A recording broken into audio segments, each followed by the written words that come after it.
Thank you, Mr. Speaker Say, and I also thank the honourable member. Mr. Speaker Say, let me read out the law in regards to the OHS, that the subject matter that has been raised, and it's very clear in regards to the responsibility. It says that every employer shall ensure the health and safety at work of all his or her workers. As regards any workplace under the employer's control, to maintain it in a condition that is safe and without risk to the health.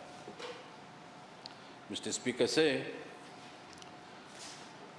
I would like to reiterate the assurance from the Ministry of Health that we do not have any confirmed case of coronavirus in Fiji to date.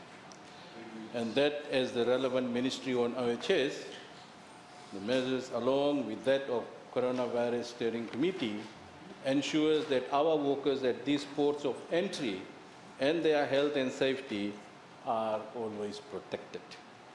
Mr. Speaker said, I'm told that the Minister for Health will make a ministerial statement to update the Parliament on this subject matter.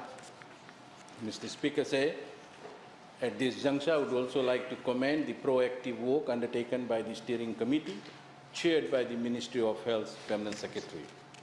Mr. Speaker said the proactive measures has been already undertaken by the Steering Committee, which is designed to manage the health and safety risk. Thank you, Mr. Speaker.